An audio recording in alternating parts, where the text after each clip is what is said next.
विद्यार्थी मित्रांनो, आजच्या पिरियडला आपल्याला जलसिंचनाचे महत्त्व या मुद्द्याचा विचार करायचा आहे. मागच्या पिरियडला आपण जलसिंचनाचे स्रोत पाहिले, त्याचप्रमाणे जलसिंचनाचा अर्थ, व्याख्या या मुद्द्यांचा सुद्धा आपण मागच्या पिरियडला विचार केलेला आहे. तर त्यामध्ये आपण पाहिलं की कृषी उत्पादनात वाढ करण्याचे जलसिंचन हे एक महत्त्वाचे साधन आहे आणि जलसिंचनाचे स्रोत जे दोन प्रकारचे आहे, भूपृष्ठावरील आणि भूपृष्ठांतर्गत या स्रोतांद्वारे शेतीला जलपुरवठा जलसिंचनाच्या योजनांमार्फत केला जात असतो. तर आजच्या पिरियडला आपल्याला या जलसिंचनाचे महत्त्व काय याचा विचार करायचा आहे. कारण शासनाचं धोरण जास्तीत जास्त जमीन जलसिंचित करण्याकडे आहे. कारण आजही आपल्या देशातील जवळजवळ 50% जमीन ही कोरडवाहू आहे. पावसाच्या पाण्यावर अवलंबून ती शेती आहे आणि त्यामुळे त्या शेतीतून फक्त वर्षातून एकच पीक घेतलं जातं. आणि भारतातील वाढती लोकसंख्या लक्षात घेता आणि दिवसेंदिवस लागवडीखालील क्षेत्र कमी झालेलं बघता भारतातील कृषी उत्पादनात वाढ होणं गरजेचं आहे आणि म्हणून जलसिंचनाकडे पाहिले जात असते. कारण भारतातील वाढत्या लोकसंख्येला लागणारं वाढतं अन्नधान्य हे शेतीच पुरवण्याचं कार्य करत असते आणि वाढत्या लोकसंख्येला अन्नधान्य हे पुरेसं मिळावं यासाठी शेती उत्पादनात वाढ करणं आवश्यक आहे. आणि शेती उत्पादनात वाढ करायची असेल तर त्यासाठी जास्तीत जास्त जमीन ही जलसिंचित झाली पाहिजे. त्याशिवाय कृषी उत्पादनात वाढ करणं शक्य नाही आणि म्हणूनही जलसिंचनाकडे पाहिलं जात असतं. तर आता आपण जलसिंचनाचं महत्त्व बघणार आहोत आणि त्यासाठी आपल्याला काही मुद्द्यांचा विचार करायचा आहे. तर जलसिंचनाच्या महत्त्वामध्ये पहिला मुद्दा म्हणजे उत्पादन आणि उत्पादकतेत वाढ. तर भारतात जून ते सप्टेंबर ह्या 4 महिन्याच्या काळात मान्सूनपासून पर्जन्यवृष्टी होते. आणि जर आपण भारतातील पर्जन्यवृष्टीचा विचार केला तर भारतात जून ते सप्टेंबर या 4 महिन्याच्या काळात 73.5% पर्जन्यवृष्टी होते. जून ते सप्टेंबर या काळात 73.5% पर्जन्यवृष्टी होते आणि ऑक्टोबर ते डिसेंबर या काळामध्ये 13.4% पर्जन्यवृष्टी होते. जानेवारी फेब्रुवारीच्या काळात 2.67% पर्जन्यवृष्टी होते आणि मार्च ते मे या काळात 10.5% पर्जन्यवृष्टी होत असते.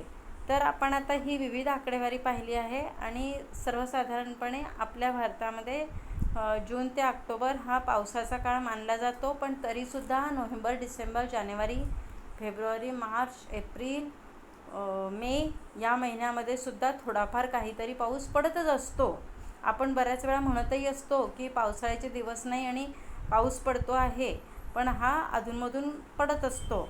आणि म्हणून ही आकडेवारी दिलेली आहे की जून ते सप्टेंबर ह्या 4 महिन्यामध्ये 73.5% पर्जन्यवृष्टी होते.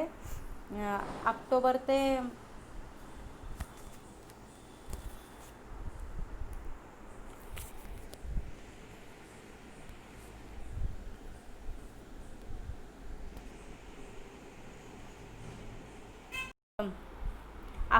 ते डिसेंबर या काळात 13.4% पर्जन्यवृष्टी होते. जानेवारी फेब्रुवारीच्या काळात 2.67% पर्जन्यवृष्टी होते आणि 10.5% पर्जन्यवृष्टी ही मार्च ते मे या काळात होत असते. पण खरी पर्जन्यवृष्टीचा जर विचार केला तर खरी पर्जन्यवृष्टी ही जून ते सप्टेंबर या काळातच होत असते. बाकी 8 महिन्याच्या काळात पर्जन्यवृष्टी ही माहीत नसते, ती केव्हाही होत असते. उलट ती नुकसानकारक असते, शेतीच्या दृष्टीने ती अतिशय नुकसानकारक असते. आणि अशी परिस्थिती असल्यामुळे भारतामध्ये प्रामुख्याने पर्जन्यवृष्टी असतानाच पिकं घेतली जात असतात. जून ते सप्टेंबर, ऑक्टोबर ह्या काळात पिके घेतली जात असतात आणि बाकीच्या काळात उत्पादन घेण्यासाठी जलसिंचन या साधनांचा वापर केला जातो. म्हणजे 4 महिने पर्जन्यवृष्टीच्या पाण्याचा वापर केला जातो आणि 8 महिने मात्र शेतीला जलसिंचनाच्या साधनांद्वारे पाणी हे पुरवलं जात असतं. तर बियाणे, खते, कीटकनाशके, कृषी यंत्रे या सर्व आदानांची परिणामकारकता वाढवण्यासाठी जलसिंचन हे साधन अत्यंत महत्त्वाचं आहे. आणि जलसिंचनाच्या सोयी असेल तर वर्षातून तिबार पिके, दुबार पिके हे घेता येतात आणि शेतीला पाहिजे तितकं, पाहिजे तेवढं पाणी हे पुरवलं जातं आणि त्यामुळे शेतीच्या उत्पादनातही वाढ होते. त्याचप्रमाणे शेतीच्या उत्पादकतेतसुद्धा वाढ होण्यास मदत होत असते. हा एक जलसिंचनाचा महत्त्वाचा मुद्दा की वर्षातून 2 ते 3 पिके हे घेतले जाता येत असतात आणि त्यामुळे शेतीच्या उत्पादनात वाढ होते.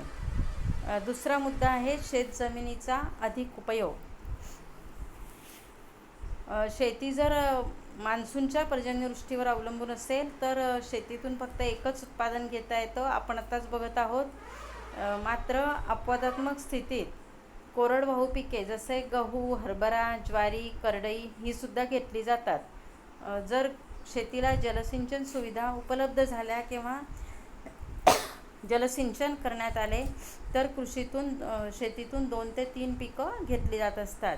आणि बागायती किंवा व्यापारी जी पिकं म्हणतो, केळी, ऊस वगैरे अशी पिकंसुद्धा जर जलसिंचनाच्या सोयी असतील तर घेता येतात आणि त्यामुळे शेतजमिनीचा अधिक उपयोग हा होत असतो. म्हणजे जर समजा जलसिंचनाच्या सोयी केल्या नाही तर जमीन ही 8 महिने अशीच पडीक पडून राहते. पण जर जलसिंचनाच्या सोयी केल्या तर वर्षभर तिचा वापर करता येत असतो आणि त्यातल्या त्यात 2-3 पिकं घेता येत असतात. पावसाच्या पाण्यावर अवलंबून असणारी पिकंही घेता येत असतात, कोरडवाहू पिकंही घेता येत असतात आणि व्यापारी पिकं किंवा बागायती पिकंसुद्धा घेत असतात. तर अशा रीतीने जलसिंचनाच्या सोयींमुळे शेतजमिनीचा उपयोग हा जास्तीत जास्त करून घेता येत असतो. तिसरा मुद्दा आहे जमिनीच्या सुपीकतेचे संरक्षण. तर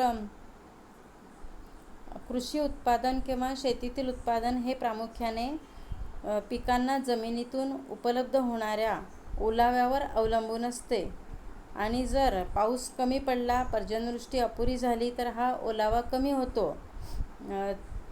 कारण जमिनीत जेवढा ओलावा जास्त तेवढं मुळं पाणी जास्त शोषून घेतात. शेवटी वनस्पती ही पाण्यावर अवलंबून असते आणि ते पाणी शोषण्यासाठी मुळं प्रयत्न करत असतात. ओलावा जास्त असेल तर आपोआपच शेती उत्पादनात वाढ होत असते आणि ओलावा कमी असेल तर शेती उत्पादनात पुरेसं शेती उत्पादन येत नाही. त्याचप्रमाणे उन्हामुळे जमिनीची धूप होत असते, जमीन तापते आणि त्याच्यामुळे तिची धूप होत असते आणि धूप झाल्यामुळे जमिनीची सुपीकता कमी होते, जमीन नापीक होत असते. ही टिकवण्यासाठी सुद्धा जलसिंचन साधन हे महत्त्वपूर्ण असतं. कारण जलसिंचन केलेली जमीन असेल तर ती उन्हामुळे तापत नाही आणि तिची धूपही तेवढी होत नाही आणि ती नापीक होत नाही. तर अशा रीतीने जमिनीतील सुपीकतासुद्धा जलसिंचनाच्या साधनांद्वारे टिकवून ठेवणं सोपं जात असतं आणि जमीन जेवढी सुपीक असेल, कसदार असेल तेवढं उत्पादन हे वाढत असतं. तर अशा रीतीने जलसिंचनाच्या सोयींमुळे जमिनीची सुपीकताही टिकते आणि शेती उत्पादनात वाढ व्हायला मदत होत असते. पुढचा मुद्दा आहे पडीक व हलक्या शेतजमिनीचा वापर. तर भारतात बरीच अशी शेतजमीन अशी आहे की जिचा कृषी उत्पादनासाठी वापर झालेला नाही. जसं डोंगराळ प्रदेश, त्याचप्रमाणे वालुकामय प्रदेश यांचा कृषी उत्पादनासाठी वापर केला जात नाही. कारण तेथील जमीन ही अतिशय नापीक, खडकाळ, मुरमाड जमिनीची अशी असते की तिथे शेती होत नाही. तर त्या ठिकाणी कृषी उत्पादनाचा वापर केलेला नसतो. तर ज्या जमिनीचा कृषी उत्पादनासाठी वापर करावायचा असेल तर त्यासाठी जलसिंचन महत्त्वपूर्ण ठरते. तसेच हलक्या जमिनीतही जलसिंचनाचा वापर केला तर तिच्या उत्पादकतेत वाढ करणे शक्य असते. म्हणजेच जलसिंचनाच्या सहाय्यानं जी जमीन लागवडीखाली नसते, जिचा वापर केला जात नाही, जिला आपण नापीक जमीन म्हणतो, खडकाळ जमीन म्हणतो, मुरमाड जमीन म्हणतो, तर अशी जमीनसुद्धा सुपीक करता येते. तर अशा रीतीने ह्या ठिकाणची जमीनसुद्धा JCBच्या सहाय्याने खोदून वगैरे सुपीक करता येते किंवा तिच्यावरती काळ्या कसदार मातीचा काही थर टाकूनसुद्धा जमीन सुपीक करण्याचे प्रयत्न आज शासन करीत आहे आणि शेतकऱ्यांकडूनसुद्धा होत आहे. तर अशा रीतीने जी जमीन पडीक आहे की नापीक आहे तर ती जमीनसुद्धा जलसिंचनाच्या माध्यमाद्वारे सुपीक करून लागवडीखाली आणता येते आणि कृषी उत्पादनात वाढ करता येते. आता पुढचा मुद्दा एक छोटासा आपण अभ्यासूया आणि थांबूया. जलव्यवस्थापन. तर जलव्यवस्थापन म्हणजेच उपलब्ध सिंचन क्षमतेचा पूर्ण वापर करण्याबद्दल आखलेले धोरण होय. जर पाण्याचा विचार केला तर निसर्गदत्त ही संपत्ती आहे आणि पाण्याच्या वापराबरोबर पाण्याचे साठे संपुष्टात येतात आणि आत्ताच आपण पाहिलं की वर्षातून फक्त 4 महिने पाणी आपल्या भारतामध्ये मान्सून पर्जन्यवृष्टी ही होत असते. 8 महिने कोरडे असतात आणि म्हणून हे निसर्गाद्वारे मिळालेलं 4 महिने पाणी हे वर्षभर पुरवायचं असतं आणि त्यासाठी जे नियोजन केलं जातं, जे धोरण आखलं जातं त्यालाच जलव्यवस्थापन असं म्हणतात किंवा पाण्याचे व्यवस्थापन असं म्हणतात. तर जलव्यवस्थापनाची व्याख्या अशी केली जाते की जलव्यवस्थापन म्हणजे उपलब्ध सिंचन क्षमतेचा पूर्ण वापर करण्याबाबत आखलेले धोरण होय. तर जलव्यवस्थापनामध्ये पुढील उपाययोजना ह्या केल्या जात असतात. त्यातली पहिली उपाययोजना म्हणजे पाण्याच्या वितरणासाठी पायाभूत सुविधा करणे. दुसरी उपाययोजना शेतकऱ्यांना पिकांचे नियोजन करण्यास मार्गदर्शन करणे. तिसरी उपाययोजना पाण्याचे प्रदूषण वाढणार नाही याची काळजी घेणे. आणि चौथी उपाययोजना म्हणजे जलसिंचन माध्यमातून रोजगार निर्मिती करणे. पाचवी उपाययोजना म्हणजेच पाण्याचा अपव्यय टाळण्यासाठी शेतकऱ्यांना आधुनिक साधने वापरण्यासाठी प्रेरित करणे. तर अशा रीतीने जलव्यवस्थापन करण्यासाठी किंवा पाण्याचे व्यवस्थापन करण्यासाठी ह्या वेगवेगळ्या उपाययोजना केल्या जातात. त्यामध्ये पाण्याचे वितरण करण्यासाठी पायाभूत सुविधा निर्माण करणं, शेतकऱ्यांना मार्गदर्शन केलं जातं. पिकांचं नियोजन करण्यासाठी ही असलेलं पाणी कसं पुरवायचं त्यासाठी नियोजन करण्यासाठी मार्गदर्शन केलं जातं. तसंच पाण्याच्या गुणवत्तेवर लक्ष ठेवून जलप्रदूषण होणार नाही याचीसुद्धा काळजी घेतली जात असते. कारण जास्तीत जास्त पाणी हे पिण्यासाठी वापरता यावं, जमीन त्या पाण्यामुळे नापीक होऊ नये, पिकांवर त्याचा परिणाम होऊ नये म्हणून जलप्रदूषणाकडे सुद्धा लक्ष दिलं जात असतं. त्याचप्रमाणे पर्यावरणातील विपरीत परिणाम टाळण्यासाठी दलदलमय व क्षारमय प्रदेश निर्माण होणार नाही याचीही काळजी घेतली जात असते. कारण शेतीला मर्यादेपेक्षा जास्त पाणी पुरवलं तर ती जमीन नापीक होण्याची शक्यता असते. दलदलमय प्रदेश तयार होतो आणि त्यामुळे ती जमीन नापीक होऊन त्याचा परिणामसुद्धा उत्पादकतेवर होत असतो.